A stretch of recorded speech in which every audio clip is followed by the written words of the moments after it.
ભગવાન મહાદેવજીએ નારદજીને સમજાવીને કહ્યું કે હવે પછી કોઈની સામે આ તમારા ગુણગાન નહીં કરતા, પોતાનું વૃત્તાંત નહીં કહેતા, હવે મૌન રહેજો.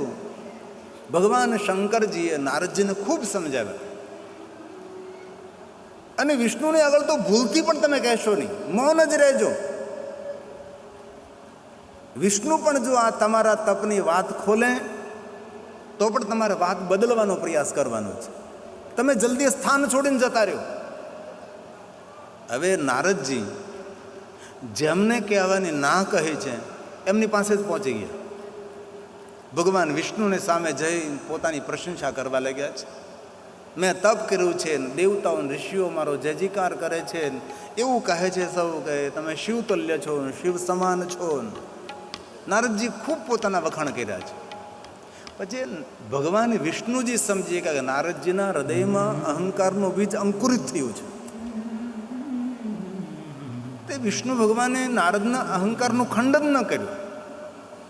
અને વિષ્ણુ ભગવાને નારદજીના ખૂબ વખાણ કર્યા છે.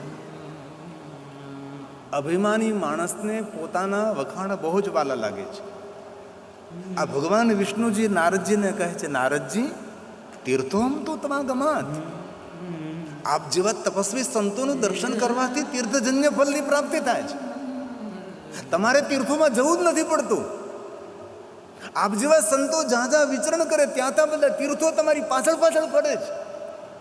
આવા તપસ્વી તમે નારદજી છો.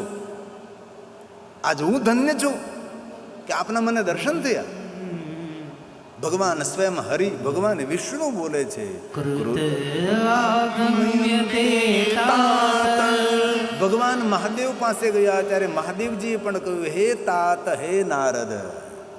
અહીંયા ભગવાન વિષ્ણુ પાસે નારદજી આવ્યા છે તો વિષ્ણુ ભગવાન પર નારદજીને કેટલું સન્માન આપ્યું છે. હે કૃત આગમયન્તે તાત કિમર્થ ન્યચાગત ધન્યસ્તવમ મુનિશાર્દુલ. ધન્ય છો નારદજી, આપ ધન્ય છો. મુનિ શાર્દુલ. શાર્દુલ એટલે વાઘ, શાર્દુલ એટલે સિંહ. તમે સિંહ જેવા છો, તમે સામર્થવાન ઋષિ છો. ધન્યસ્તમ મુનિ શાર્દુલ. તમારા જેવા તપસ્વી કોણ હોઈ શકે નારદજી? આપ જેવા મન એકાગ્ર કરનારા કોણ હોઈ શકે? આપ જેવા સંતોનું દર્શન કરવાથી તીર્થોહમ તુ તવાગમા, તીર્થોહમ તુ તવાગમા. તમારા જેવા સંતોનું દર્શન કરવાથી તીર્થમાં જવાનું ફળ મળે છે. હવે સૂત પુરાણજી પ્રયાગ તીર્થમાં કહે છે કે સાંભળો મહાત્માઓ, વિષ્ણુ વાક્યમ મિતિ શ્રુત્વા. વિષ્ણુ ભગવાનના મધુર વાક્યો સાંભળતા નારદો ગર્વિતો મુનિ. એક તો નારદના હૃદયમાં અહંકારનું બીજ અંકુરિત થયું હતું, એમાંય ભગવાન વિષ્ણુજીએ નારદજીના વખાણ કર્યા એટલે નારદના અભિમાનમાં વધારો થયો. અને આપણા સૌનો મોટો શત્રુ હોય તેનું નામ છે અભિમાન. અહીંયા ભગવાન બોલે છે, વ્યાસ ભગવાન લખે છે, સૂત પુરાણજી પ્રયાગ તીર્થમાં કહે છે, હે મહાત્માઓ, વિષ્ણુ ભગવાનના મધુર વાક્યો સાંભળતા નારદ વધારે અભિમાની બન્યા. વિષ્ણુ વાક્યમ મિતિ શ્રુત્વા નારદો ગર્વિતો મુને સ્વવૃતમ સર્વમાચષ્ટં સમદં મદ મોહિતં, સમદં મદ મોહિતં. નારદજી અભિમાનથી મોહિત થયા છે. હવે તમે સાંભળો, આ નારદજીનું અભિમાન જોઈને ભગવાન સ્વયં વિષ્ણુ ભગવાન મહાદેવની સ્તુતિ કરવા લાગ્યા. શા માટે? વિષ્ણુ ભગવાન એમ કહે છે કે મહાદેવજી, તમારી માયા દુનિયામાં કોઈને છોડતી નથી. મહાદેવની માયાનું નામ છે શાંભવી માયા. ભગવાન નારદજી જેવા તપસ્વી, નારદ જેવા પરમ જ્ઞાની, આ નારદ દેવર્ષિ છે અને આપની માયાથી પ્રભાવિત થયા છે. વિષ્ણુ ભગવાન કહે છે મહાદેવ, આપની માયાથી મારી રક્ષા કરજો. નારદજીનું અભિમાન જોઈને વિષ્ણુ ભગવાન સ્વયં મહાદેવની સ્તુતિ કરે છે. શું બોલે છે? દેવ દેવ મહાદેવ. બીજાની ભૂલ જોઈને આપણી ભૂલને સુધારી લેવી એ બુદ્ધિમત્તા કહેવાય. અને ક્યારે આપણાથી ભૂલ થઈ જાય એ ભૂલને સ્વીકારી લેવી તેને સજ્જનતા કહેવાય. અને કોઈ માણસ એમ કહે કે મારા જીવનમાં મેં ભૂલ કરી જ નથી, તો સમજી લેવું તેને કંઈ કામે પણ કર્યું નથી. જે કામ કરે એની ભૂલ થાય જ, થાય તો થાય ભાઈ. પણ ભગવાન વિષ્ણુજી નારદજીનું અભિમાન જોઈ પોતે શિવને યાદ કરવા લાગે ને કહે છે, ભગવાન આપની માયાથી અમારી રક્ષા કરજો. આપની માયા બડી વિચિત્ર છે, સૌને પ્રભાવિત કરે છે. તમારી માયાથી જગત મોહિત થાય છે. આપની માયાનું નામ શાંભવી માયા છે, જેને જોઈ શકાતી નથી પણ જગતમાં વ્યાપેલી છે. ભગવાન અમારી રક્ષા કરજો. આ ભગવાન વિષ્ણુજી મહાદેવની સ્તુતિ કરે છે. દેવ દેવ મહાદેવ પ્રસિદ્ધ પરમેશ્વર ધન્યસ્તવમ શિવ ધન્ય માયા સર્વ વિમોહિત માયા સર્વ વિમોહિત. ભગવાન વિષ્ણુ નારદને જોઈને શિવજીને સ્તુતિ કરવા લાગે છે.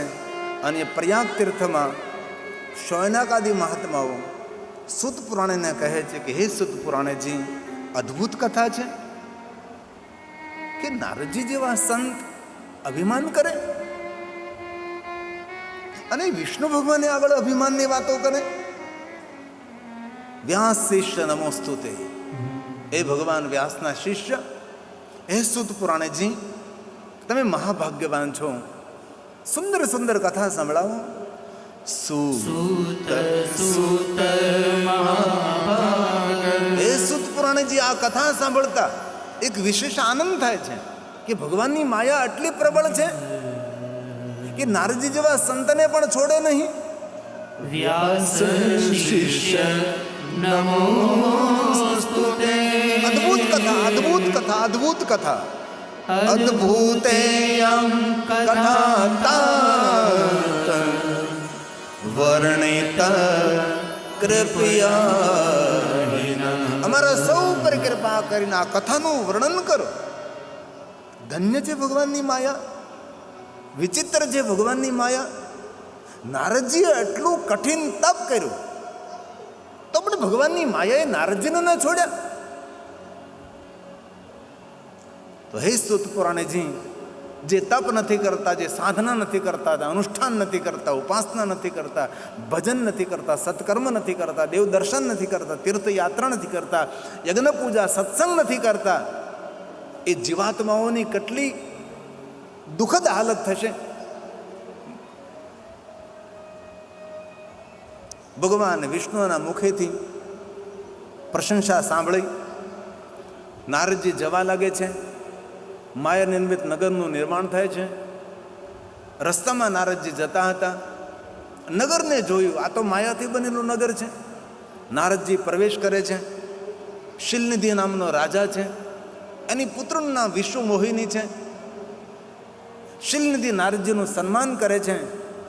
નારદજીને કહે છે કે મારી પુત્રી વિશ્વ મોહિની છે, આખા વિશ્વને મોહિત કરી શકે, પણ શીલવાન હોય તેને મોહિત ન કરી શકે, કારણ કે તેના પિતાનું નામ શીલવંત હતું.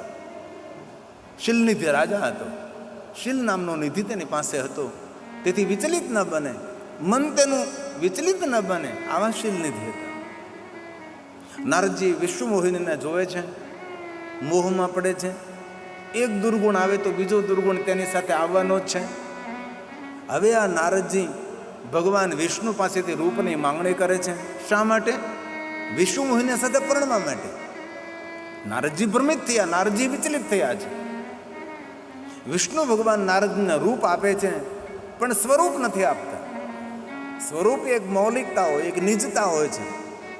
રૂપ તો કોઈ પણ માણસનું લઈ શકે, પણ મૌલિકતા એ સૌની અલગ અલગ હોય છે.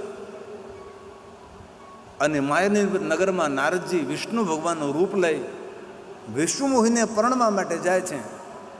અને કથાથી આપણે સૌ પરિચય છીએ કે આ વિશ્વમોહિની સંયમરની અંદર આ વરમાળા ભગવાન વિષ્ણુને અર્પણ કરે છે. અને નારદજી નારાજ થાય છે કે આવું કેમ થયું? મેં વિષ્ણુ ભગવાન પાસેથી રૂપ માગ્યું, હું વિષ્ણુ જેવો જ દેખાઉં છું, પણ વિષ્ણુ જેવા ગુણ નથી, આનું શું કરવું?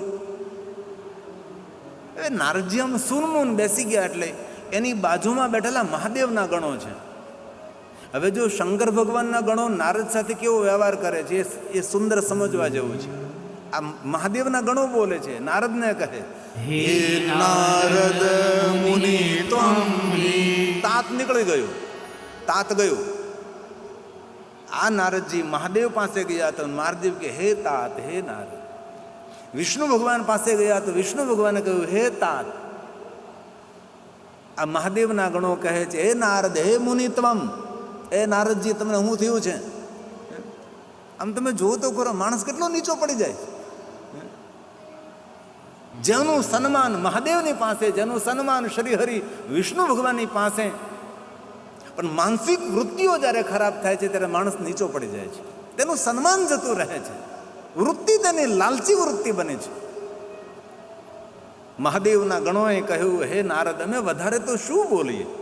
શિવ ગણો બોલ્યા છે, હે નારદ મુનિ ત્વં વૃથા મદન મોહિતા. વૃથા મદ કરો છો, વૃથા તમે અભિમાન કરો છો. તમારે અભિમાન કરવાની જરૂર જ નથી, તમે વૃથા મદ કરો છો. તલ્લી પશુ, તમારું મુખ જુઓ, જરા પાણીમાં જુઓ, તલાવડીમાં જુઓ, તલ્લી પશુ, સરોવરમાં તમારું મુખ જુઓ. મહાદેવના ગણો કહે છે તલ્લી પશુ સ્વમુખં પશ્ય. તમે તમારું મુખ તલાવડીમાં જુઓ, પાણીમાં જુઓ, તમે કેવા લાગો છો? વાનર સેવ તમે વાંદરા જેવા લાગો છો. વાનર સેવ તમે નારદજી વાંદરા જેવા દેખાવ છો.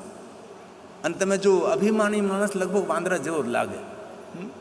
કોઈ પણ માણસ હોય, ગમે એટલો મોટો માણસ હોય, એ ગમે એટલો જબરો હોય, અભિમાની હોય એટલે વાંદરા જેવો લાગે. અહીં મહાદેવના ગણોએ નારદજીની બીજી કોઈ ઉપમા કેમ ન આપી? તમે બળદ જેવા લાગો છો, તમે આના જેવા લાગો, એવું ને કહ્યું. વાનર સે ગર્હિતમ, તમારો ચહેરો, તમારું મુખ વાંદરા જેવું લાગે છે. હવે શિવના ગણોએ નારદજીને એમ કહ્યું કે તમે વાંદર જેવા દેખાવ છો, એટલે નારદજીને ખોટું લાગી ગયું. કારણ કે જેવું હોય એવું તો કહેવાય નહીં. કોઈ માણસ કાળો હોય તેને કાળો ન કહેવાય, થોડોક શામ વર્ણનો છે એવું કહેવાય. કારણ કે જેવું હોય એવું કહે તેને ખોટું લાગે. તેથી નારદજીને બહુ દુઃખ થયું અને નારદજીને ક્રોધ આવ્યો. એટલે એ સમયે શિવગુણોને કહી દીધું, તમે એક સાધુની હાંસી કરી છે, તેથી તમે બંને જણા રાક્ષસ થશો. ક્રોધ કરતા કરતા નારદજી ભગવાન વિષ્ણુની સામે આવે છે અને વિષ્ણુ ભગવાનનો અનાદર કરે છે.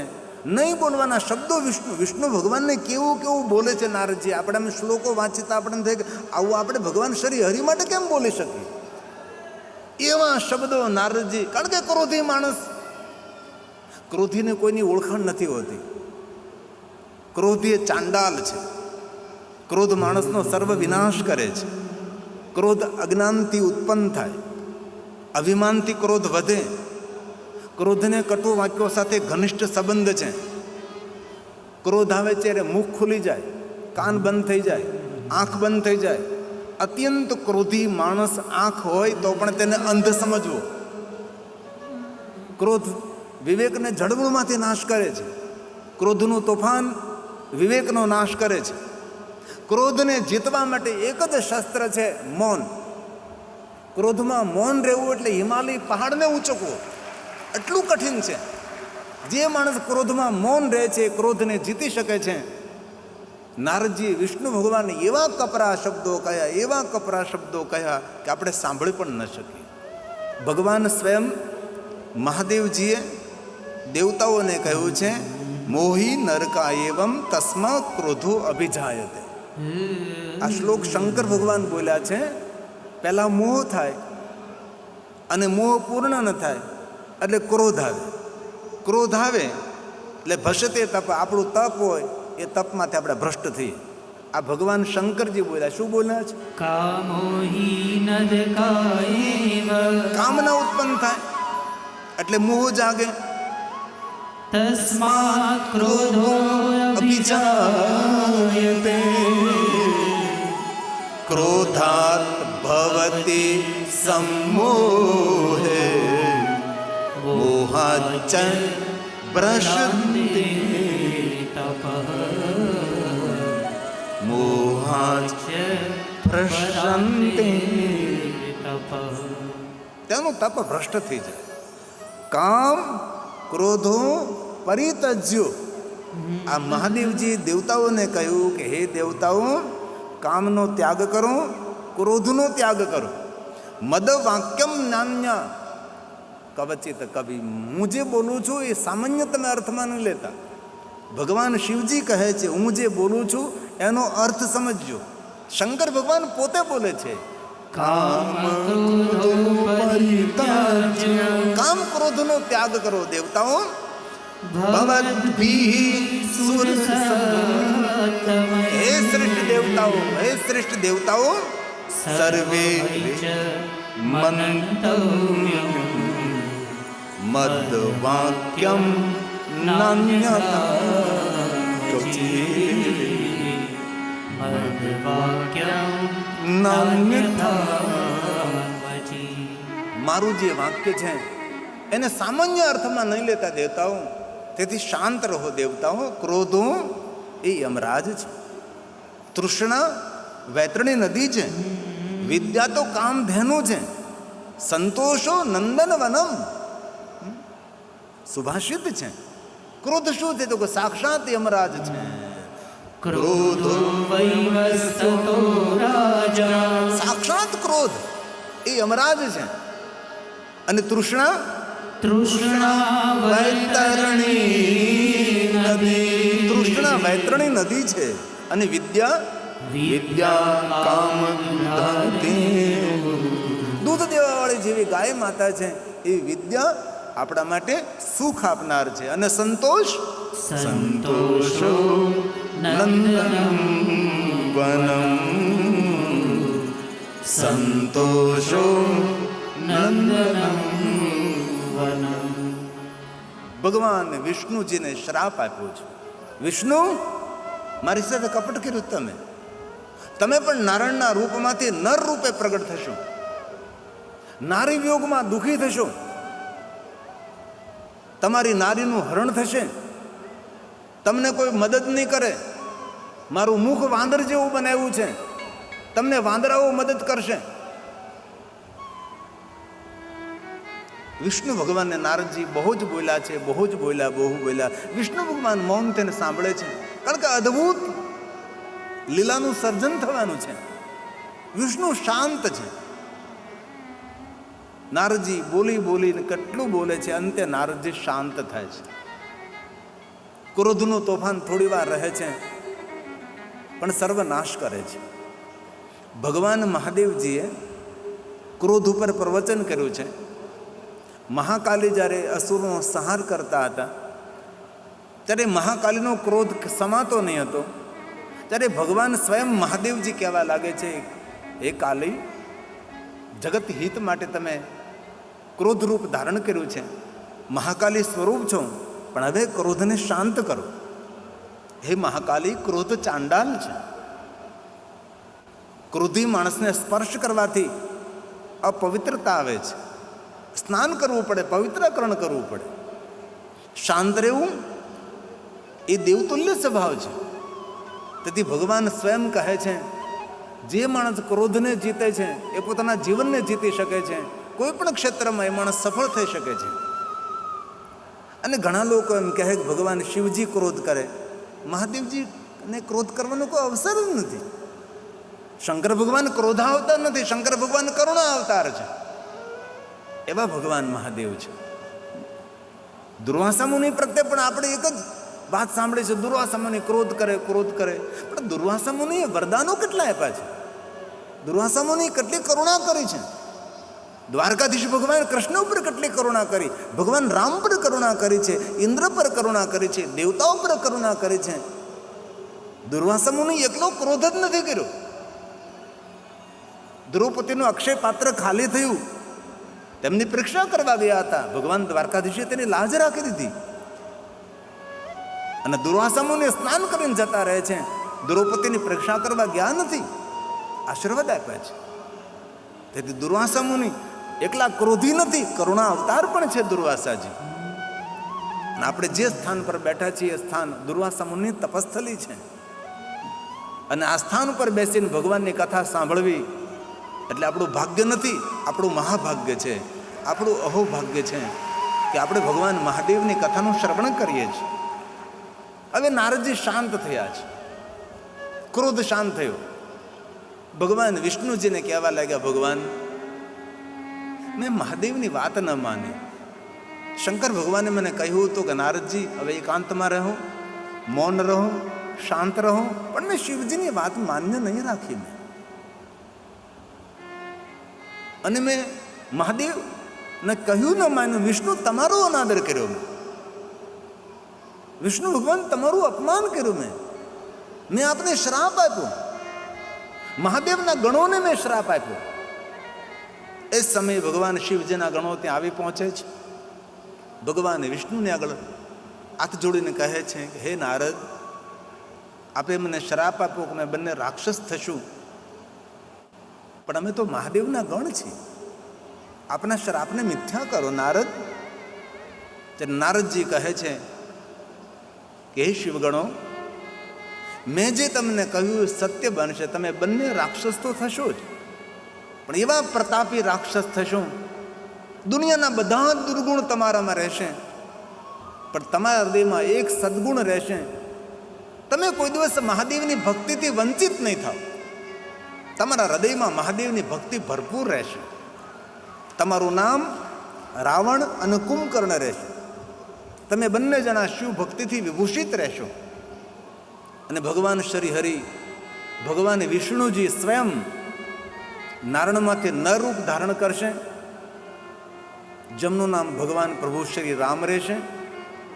અને ભગવાન પ્રભુ રામ દ્વારા તમારા બંનેનું કલ્યાણ થશે. નારદજી એવું નથી કીધું કે મૃત્યુ થશે, કારણ કે ભગવાનના દ્વારા થાય તેને મૃત્યુ કોણ કહે. નારદજીએ તે જગ્યાએ કલ્યાણ શબ્દ વાપર્યો છે. તમારું બંનેનું ભગવાન વિષ્ણુજી રામરૂપની અંદર કલ્યાણ કરશે. તેથી અહીંયા શિવ મહાપ્રદ ગ્રંથના પ્રારંભમાં ભગવાન રામજીની કથા છે, રાવણ કુંભકર્ણની કથા છે. આમ કથાનું સેતુ જુઓ. જ્યારે ભગવાન રામજીની કથાનો પ્રારંભ થાય ત્યારે પહેલાં કોની કથા આવે? ભગવાન શિવજીની કથા આવે, મહાદેવની કથા આવે, શિવ સતીના વિવાહની કથા આવે, શિવ પાર્વતીના વિવાહની કથા આવે, કાર્તિક સ્વામીની કથા આવે, અને પછી રામકથાનો પ્રારંભ થાય. તો શિવ મહાપુરાણમાં પહેલાં રામકથા આવે, પહેલાં ભગવાન રામજીની કથા આવે અને પછી મહાદેવની કથાનો પ્રારંભ થાય.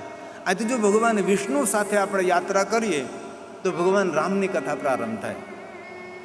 ભગવાન શંકર ભગવાનના ગણો બંને રાવણને કુંભકર્ણ થશે. એ બધી જ કથાઓ સંક્ષેપમાં, આ બધી જ વાત કથા પૂર્ણ કર્યા પછી નારદજી હવે ભગવાન વિષ્ણુજીને હાથ જોડીને કહે છે, ભગવાન શ્રી હરિ, મારા હૃદયમાં મને સંતાપ જાગ્યો છે. હવે સંતાપમાંથી મને વિશ્રામ કેવી રીતે મળે?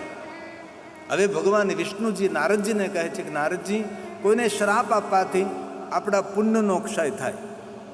જ્યારે કોઈને શ્રાપ આપીએ એટલે આપણા પુણ્યો જતા રહે, અને પુણ્યો જતા રહે એટલે આપણને સંતાપ આવે, દુઃખ આવે, ઉદ્વેગ આવે, ભય લાગે. તેથી નારદજી કોઈ દિવસ કોઈને શ્રાપ ન આપો, થોડું મૌન રહેવું નારદજી, 2 ડગલા પાછળ હટી જવું નારદજી, થોડું સહન કરી લેવું નારદજી. જ્યારે કોઈને શ્રાપ આપીએ છીએ ત્યારે આપણા બધા જ પુણ્યનો નાશ પામે છે. તેથી નારદજી કોઈને શ્રાપ ન આપે. તમે શ્રાપ આપ્યો તેથી તમારું પુણ્ય ગયું, તમને તમારા હૃદયમાં સંતાપ જાગ્યો છે. હવે તમને સંતાપમાંથી છૂટવા માટે હું માર્ગદર્શન કરું છું. અને હવે ભગવાન વિષ્ણુજી નારદજીને માર્ગદર્શન કરે છે કે સંતાપમાંથી કેવી રીતે મુક્ત થઈ શકાય. અને હવે ભગવાન મહાદેવની કથાનો પ્રારંભ થશે. પણ એ કથા આપણે આવતીકાલે હવે પ્રારંભ કરીશું, કારણ કે 5:45 જેવું થવા આવ્યું છે.